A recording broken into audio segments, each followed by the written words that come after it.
Saudara Polda Metro Jaya tetapkan 16 orang tersangka kasus judi online yang menyeret pegawai dan staf keahlian Kementerian dan Digital. Namun Kementerian Informasi dan Digital namun hingga kini Polri belum membeberkan identitas mereka. Kapolri Jenderal Polisi Listio Sigit Prabowo menyatakan belum dipublikasikan tersangka guna kepentingan penyidikan. Saat ini kepolisian masih melakukan penyelidikan lebih lanjut memberantas judi online di Indonesia. Diketahui pada minggu lalu Polda Metro Jaya menangkap lagi 2 tersangka baru sehingga total pelaku yang berhasil diamankan menjadi 16 orang. 2 tersangka yang baru ditangkap itu terdiri dari 1 orang dari Komdiji dan 1 orang warga sipil. Bahwa kami saat ini bekerja sama dengan Ibu Menteri Komdiji dan kita sepakat untuk melakukan pembersihan. Oleh karena itu beliau mempersilahkan kepada tim kami untuk melakukan pendalaman lebih lanjut siapa saja yang terlibat. Oleh karena itu saat ini tim terus bekerja. Saya belum bisa menyebutkan nama-namanya karena ini bagian dari strategi penyidikan. Judi online ini betul-betul bisa kita berantas, kita minimalisir, dan termasuk menyita aset-aset untuk dikembalikan pada negara. Dan yang paling utama, jangan sampai masyarakat kita kemudian menjadi korban. Penangkapan sejumlah staf di Kementerian Komunikasi Digital Komdiji ini menjadi ironi ketika lembaga yang seharusnya memberantas judi online tetap justru menjadi backingnya. Selengkapnya kita akan bahas dengan Wakil Ketua Komisi 1 DPR Dave Laksono dan Prabu Revolusi, Dirjen Informasi dan Komunikasi Publik Komdiji. Selamat pagi Mas Dave, Mas Prabu. Selamat pagi. Baik. Ya, saya ke Bung Dev dulu. Komentar soal penangkapan tersangka dulu, Bung Dev, yang sudah ditetapkan oleh pihak kepolisian ada 16 orang tersangka. Anda ada komentar soal ini?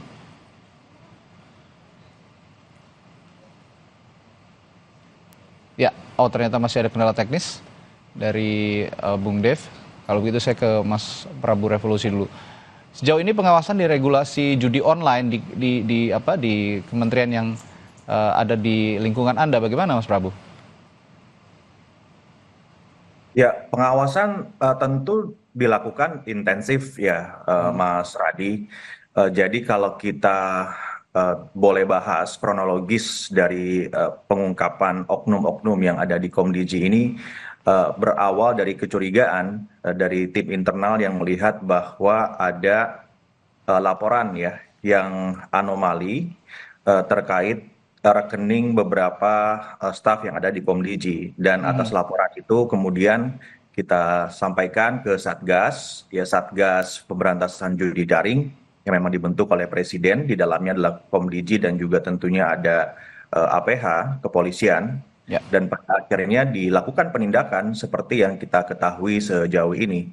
Jadi perlu dipahami bahwa pemberantasan judi daring ini melibatkan banyak elemen dan tergabung dalam satu satgas ya, yaitu Satgas Perang Terhadap Judi Daring. Nah, Komdiji adalah bagian atau pilar pencegahan, sementara itu penegakan hukum ada di kepolisian, dipimpin oleh kepolisian. Oke.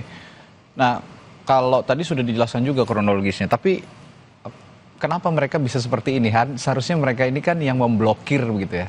Tapi seolah-olah menjadi ya seperti membina jadinya situs judi online ini, Mas Prabu. Ya, kalau didalami motifnya tentu harus ke penyidikan ya, dan itu kepolisian nanti yang bisa menceritakan. Kami kan dari Komdiji justru hanya bisa melaporkan hal-hal yang memang bisa memperlancar proses kita perang terhadap judi online. Jadi kalau diperhatikan sebetulnya ada progres yang sangat signifikan terhadap penurunan jumlah pengguna judi online ataupun juga transaksi judi online di Indonesia sejak Satgas itu dibentuk.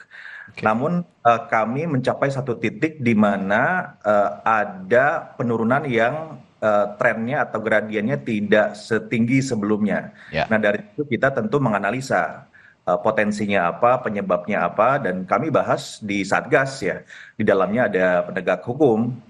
Nah, expertise atau juga domain ya untuk penegakan hukum kan ada di kepolisian.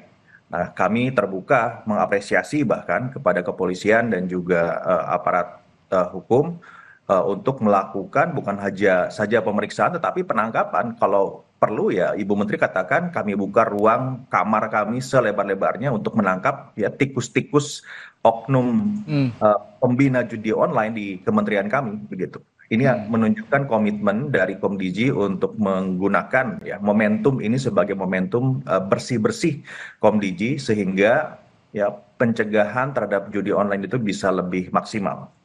Oke. Karena memang datanya kan dari sebanyak 5.000 situs yang terkena crawling di Kementerian Komunikasi dan Digital, ini seharusnya yang kena blokir ada 1.000 yang masih dibina lah dalam tanda kutip ya, dibina kemarin-kemarin itu, sehingga harus ditelusuri kembali. Nah, kalau begitu ke depannya Mas Prabu, yang dilakukan Kementerian yang dilakukan Kementerian Anda ini ke depannya untuk ya jangan lagi lah sebenarnya di internal Komdiji ini juga ada oknum-oknum yang seperti itu. Sudah ada penelusuran lanjutan, Mas Prabu? Jadi begini, 5.000 itu kan dari tim yang kemarin ditangkap ya oleh kepolisian. Oke. Sebagai gambaran saja, per hari itu kita melakukan pemblokiran sekitar 14.000 sampai 20.000 Sangat banyak ya. ya situs atau alamat terafiliasi dengan judi online per hari. Nah, selama 20 hari masa kepemimpinan dari Ibu Menteri, ya sudah melebihi 230.000 alamat yang kita blokir. 5.000 itu bagian dari tim kerja ya yang memang melakukan proses blocking ya atau blokir pada alamat judi online. Nah, yang lain terblokir gitu. Nah, ini ada 1.000 yang oknum ya yang dibina, katakannya dibina oleh oknum-oknum tersebut dan sekarang terungkap. Nah, kami bisa melihat trennya sekarang kembali cepat nih proses penurunan blokir ya di Komdiji karena sekat-sekatnya kan sudah mulai dibersihkan.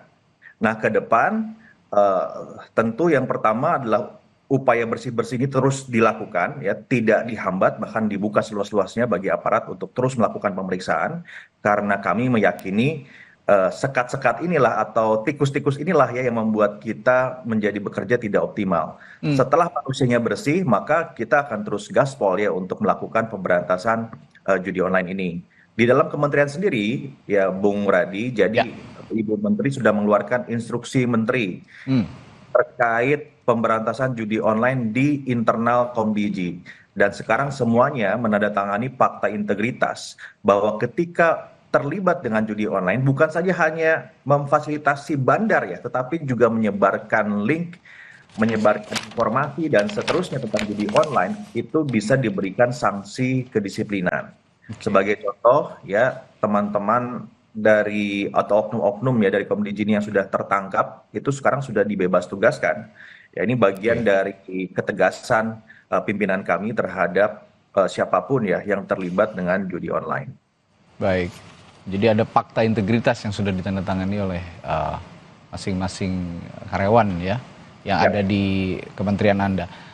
Sekarang ini berarti sudah ada 16 dan 11 diantaranya dari Komdiji begitu ya. Ini sudah ada pergantian personil yang keluar-keluar itu juga sepertinya memang posisi-posisi strategis sebenarnya untuk melakukan pemberantasan judi online. Sudah ada pergantian personil juga di tubuh Komdiji, Mas Prabu. Jadi tim di internal ya yang melakukan monitoring pada konten-konten ilegal itu adalah tim besar, Mas. Oke. Sehingga ketika 11 orang ini ditangkap, ya tidak bertugas, tentu dengan cepat dia satset begitu Pak Dirjen Aptika dan juga atas arahan Ibu Menteri melakukan reposisi untuk memastikan agar proses penindakan atau pencegahan ya terhadap konten ilegal termasuk diantaranya judi online ini bisa terus berlangsung tanpa terhambat begitu. Ya, oke. Lalu dengan pihak Polri, dengan pihak polisian juga koordinasinya sejauh ini untuk pemberantasan judi online ini kan sebenarnya tidak hanya Komdiji ya dengan polisi lalu dengan beberapa pihak yang terkait juga mungkin BSSN gitu. Ini sudah terus masih juga berjalan ya, Mas Prabu ya? Berjalan terus dan sangat intensif. Ya atas arahan Bapak Presiden Prabowo yang memang sejak awal menaruh perhatian sangat besar terhadap pemberantasan judi online. Kemarin juga ada rapat di Kemenko Polkam ya, dan itu melibatkan Oke. semua unsur terkait Satgas pemberantasan judi online ini. Jadi koordinasi intensif antar berbagai kementerian lembaga terkait untuk memastikan agar bisa betul-betul sukses ya Baik. menggame overkan judi online di antara ini. Iya, ini memang bahaya laten sebenarnya karena sudah dari usia dini, bahkan sekarang sudah banyak yang terpapar judi online. Baik, saya akan coba lagi sapa Wakil Ketua Komisi 1 DPR, Dave Laksono. Oh, ternyata masih ada kendala teknis. Nah, ini pemetaan juga nih, saya agak meluas lagi pertanyaannya Mas Prabowo. Pemetaan untuk pemberantasan judi online. Kalau tadi kan di internal juga yang sudah dilakukan adalah fakta integritas begitu ya, supaya di tubuh internal Komdiji juga tidak ada lagi yang main-main seperti itu. Dan sekarang kita perluas coba pengawasannya keluar, karena yang tadi saya singgung juga ini sejak usia dini anak-anak juga sudah terpapar judi online gitu. Dan sekarang yang mengakses internet, yang mengakses perangkat digital itu mulai dari anak-anak usia dini. Dari Komdiji saat ini bagaimana pengawasan juga untuk terutama untuk anak-anak usia dini nih? Ya, ada dua hal yang kami lakukan. Yang pertama untuk preventif ya, upaya literasi digital. Jadi upaya literasi digital ini sekarang juga bukan saja hanya kami targetkan kepada masyarakat di daerah 3T, tetapi juga lintas generasi. Dari generasi dini ya, generasi Alpha, Z, millennials hingga seterusnya. Jadi ada dua target nih. Pertama daerah, yang kedua adalah generasi berdasarkan usia yang memang membutuhkan cara komunikasi yang berbeda. Nah, literasi digital ini akan kita optimalkan terus ke depan, Mas, dan ini merupakan arah langsung ya dari Bu Menteri. Yang kedua adalah kami juga sekarang ini ya memaksa dan mengkoordinasikan agar platform ya ISP yang beroperasi di Indonesia agar aktif dalam melakukan pemberantasan judi online. Karena kan rata-rata ya akses terhadap judi online itu dibuka atau diinformasikan lewat sosial media. Ya, lewat sosial media dari konten-konten yang terpapar gitu. Mereka kemudian tergerak untuk klik ya linknya dan kemudian masuk ke dalam judi online. Nah, kami mengkoordinasikan sebuah gerakan agar platform harus turut serta, dan platform yang minim prestasi dalam hal penegakan judi online ini juga kita akan umumkan ke publik ya, sehingga terancam bisa dicabut PSE-nya atau izin untuk beroperasinya. Karena judi online ini kan tidak main-main ya. Bapak Presiden juga sudah menekankan ini tidak pandang bulu begitu. Artinya apa? Penyedianya pun harus ikut serta. Ini bukan hanya urusan negara begitu, bukan hanya urusan bandar judi online atau juga penegak hukum, tetapi juga platformnya di mana judi online itu ada atau hadir begitu kan. Nah, dalam hal ini adalah platform dan juga ISP ya harus kita ikat dalam sebuah komitmen yang kuat untuk bisa memberantas judi online. Kami paham dan yakin betul bahwa platform ini memiliki mekanisme dan juga teknologi yang cukup canggih ya untuk bisa membantu proses percepatan ya pemberantasan judi online di ruang digital. Ya. Jadi tidak perlu menunggu laporan dari pemerintah, tidak perlu menunggu laporan dari publik, tapi platform pun bisa secara mandiri yang melakukan proses pemblokiran pada akun-akun ya kanal-kanal yang memang terindikasi mempromosikan judi online. Harus dipahami juga platform mesti tahu gitu modus-modusnya. Ya, sekarang ini kan content creator memasukkan linknya di bio profil, kemudian di IG story.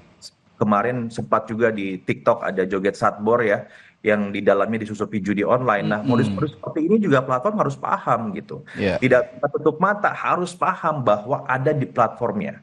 Nah, kemarin kami panggil satu persatu platform ini untuk bisa bertanggung jawab juga ya terkait penyebaran judi online di platform masing-masing begitu.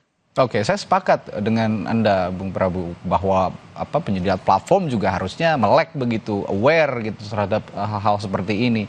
Tapi respons mereka sejauh ini setelah kemarin Anda juga tadi menyinggung sudah dipanggil gitu ya penyedia platform untuk sama-sama mengawasi soal judi online yang tersisipkan dalam konten-konten yang masuk dalam platform digital. Respons mereka bagaimana? Ya kita lihat ke depan ya, Bung Radi. Kalau beberapa hari setelah kami koordinasikan, tentu ada pergerakan yang cukup positif dan juga signifikan. Nanti mungkin jam 10-an kami akan menyebarkan press release ya terkait proses pemblokiran ini. Nah, kita harapkan agar upaya dari platform ini tetap konsisten gitu hingga tuntas ya, hingga selesai. Jadi selama ini masih ada feeding yang aktif ya dari publik ataupun juga dari pemerintah untuk menginformasikan ke platform terkait konten-konten ataupun juga kanal-kanal yang mempromosikan judi online. Nah, ke depan kita memaksa ya, memerintahkan, dan ini kepentingannya untuk nusa dan bangsa begitu ya, agar platform sendiri aktif melakukan peran terhadap judo di tempatnya masing-masing. Dan saya yakin bisa, dan saya yakin platform juga bersedia. Ya kita akan sama-sama lihat bagaimana komitmen dari ke depan ya untuk bersama-sama dengan pemerintah dan juga dengan publik, dengan rakyat memerangi judi online ini. Saya kalau boleh kita sedikit saja, Bung Radi, kemarin saya secara pribadi ya membuka diri di sosial media saya untuk melaporkan publik melaporkan kepada saya begitu ya lewat DM, lewat komentar terkait judi online, dan responnya sangat luar biasa ya dari publik ketika ikut diberikan ruang melaporkan kepada kami. Artinya apa? Sebetulnya masih banyak ini Bung Radi, rakyat yang cinta sama negaranya ya, cinta sama rakyatnya, sehingga mereka berpartisipasi langsung crawling sendiri melaporkan kepada kami modus-modus terbaru penyampaian judi online di akun-akun influencer gitu. Ya hari ini entah berapa akun besar ya yang kami blokir dengan followers lebih dari 100.000 begitu. Dan itu adalah partisipasi dari publik. Jadi saya berterima kasih sekali kepada publik yang ikut berpartisipasi. Oke. Dan mudah-mudahan kasus terakhir yang ada di Komdiji ini menjadi pintu pembuka juga bahwa ini titik balik dari pemerintah termasuk Komdiji dan kita semua untuk sama-sama bisa melek terhadap pemberantasan judi online, aware sama pemberantasan judi online, sehingga di era transformasi digital yang begitu kuat, di era arus digital yang begitu masif saat ini bisa juga sama-sama, terutama untuk generasi-generasi kita yang akan datang. Terima kasih. Dirjen Informasi dan Komunikasi Publik Komdiji telah berbagi informasinya di Sapa Indonesia Pagi Kompas TV pagi hari ini. Sehat selalu Bung Prabu, sampai ketemu lagi. Terima kasih. Dan saudara, masih ada informasi penting dan menarik lainnya yang harus Anda simak di Sapa Indonesia Pagi setelah jeda. Salah satunya yang ini saudara, Majelis Hakim memvonis 20 tahun penjara terhadap Yurda Arfandi terdakwa kasus pembunuhan putra Tamara Tiasmara Dante. Atas putusan itu, keluarga Dante sempat emosi usai persidangan berlangsung. Selengkapnya usai jeda.